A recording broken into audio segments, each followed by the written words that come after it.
Chers amis, bonsoir. Aujourd'hui, nous allons évoquer le péché capital de l'envie. À tout de suite.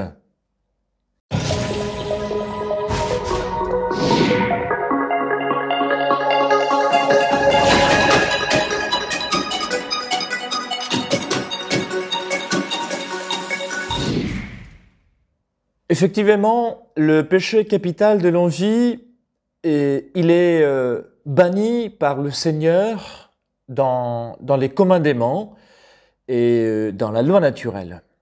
Le 10e commandement, il nous dit en effet, tu ne convoiteras pas, tu ne désireras pas les biens des autres. Et donc c'est un commandement qui touche directement ce péché de l'envie. Et on peut dire que ce péché de l'envie, il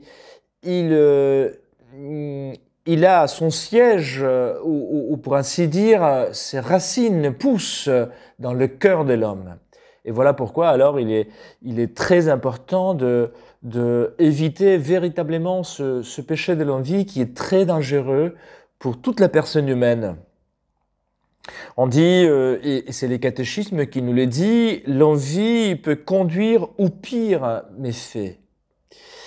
Et c'est Saint Jacques dans sa lettre qui nous le dit encore, c'est par l'envie du diable que le péché et que la mort est entré dans les mondes.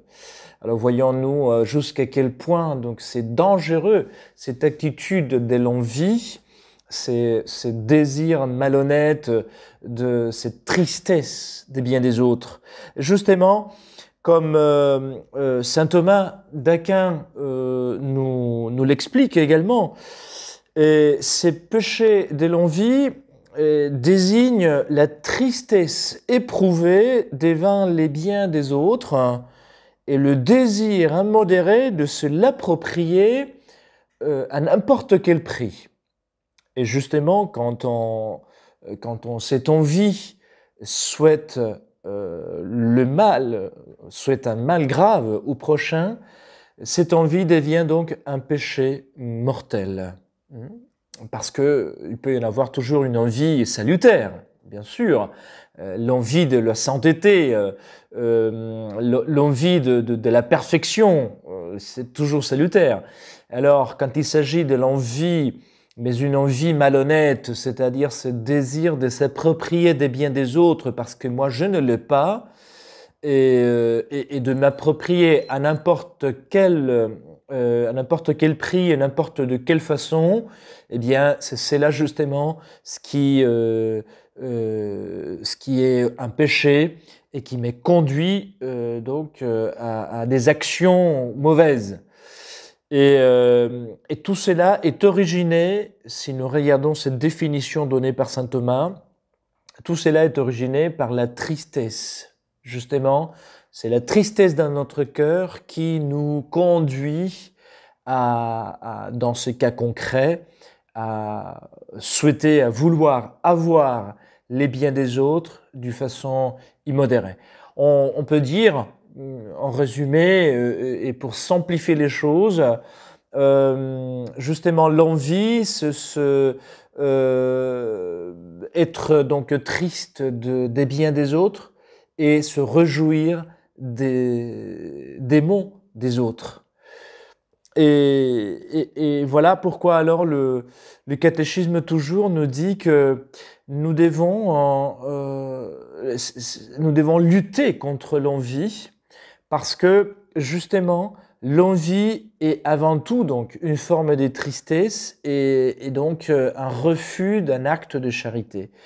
Donc il faut lutter vraiment pour avoir l'amour du prochain, pour savoir accepter, et c'est une grâce qu'il faut demander, savoir accepter ce que les autres ont que moi je n'ai pas. Et puis surtout savoir que l'envie c'est une forme également d'orgueil. Du coup alors c'est pour ça que on l'appelle aussi le péché capital, parce qu'il y a l'orgueil qui est la base, et puis ce péché dont d'autres choses vont sortir à la suite. D'autres péchés peuvent être engendrés par ce péché capital. Du coup, il faut beaucoup travailler aussi également sur l'attitude d'humilité que nous avons les uns envers les autres, et principalement l'attitude d'humilité envers Dieu.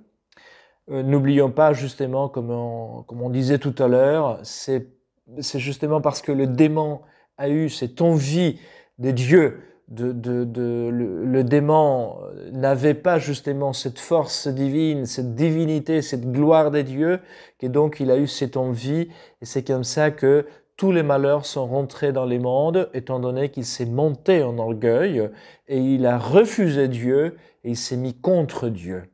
Voyons donc le dangereux de cette attitude de l'envie et puis finalement de l'orgueil. Que le Seigneur nous épargne de ces graves péchés vraiment de l'envie.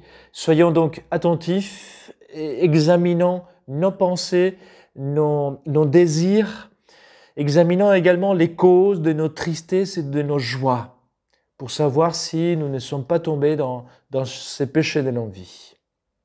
Que Dieu vous bénisse. Bonne soirée à tous.